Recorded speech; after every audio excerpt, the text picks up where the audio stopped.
Hi, in this tutorial we're going to talk about transform tools and how they can be very effective in adjusting subjects into a space.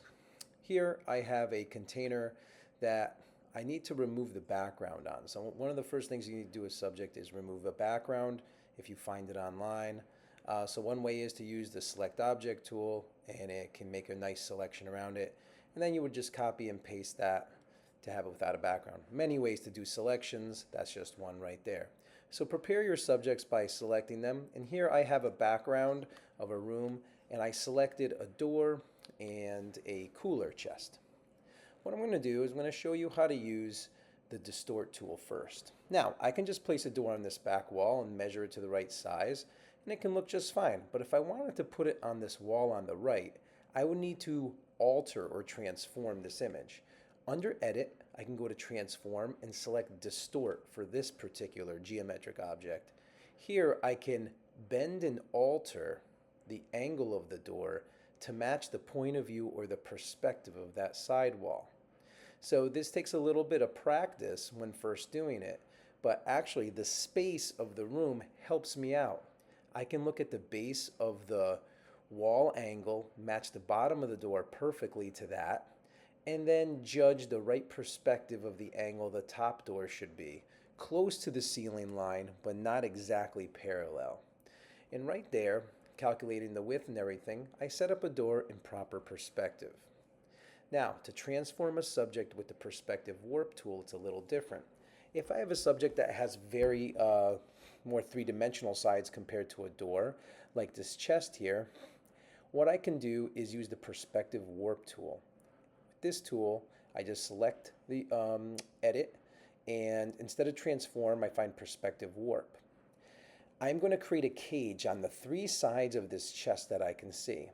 The cage is done by me clicking and dragging my first line, or my first grid, and I match it to the four corners of the geometric object as close as possible. So I'm doing the top of the chest here first. So this works great on a lot of furniture and objects. Now when I do the second one, the little white pins can connect to the other pins from the other grid I created. So two of them matched with the other, and two of them I freely extend out.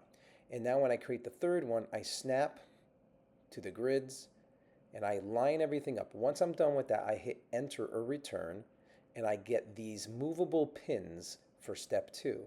Here I can just generously move these around. Every pin can be adjusted, and I can alter the perspective. Now, if I overdo it, I can get a really awkward result. But in this case, I want to just change the angle slightly from what it originally was. So here I'm looking to keep lines parallel, meaning that I want to keep my vertical angles parallel or straight up and down. And I'm also playing with all the other angles to see if I want a shorter or taller object. I can mod those. And in this case, I want to just slightly alter the angle of my chest. And I think I did okay right there. So that can go somewhere in the room right there. If we look at it when I originally had it, it was more of a top-down view. And now I have more of a relaxed view that might fit better from this point of view or angle in the room. Now with that said and done, we can put some drop shadows by using the effects tool like we have in the past. And we can select drop shadow, maybe selecting black or a dark brown. And I can change the movement of light and also the depth of the shadow and how much it comes out. Maybe a slight drop shadow just below the chest will help it appear better connected to how the room lighting is, and also gel the subjects together. So if you look at the one on the left, it looks like it belongs more than the one on the right. You can also do that with the door by creating a slight darker edge on the furthest right side of the door trim to help it appear more three-dimensional and pop a little bit off the wall.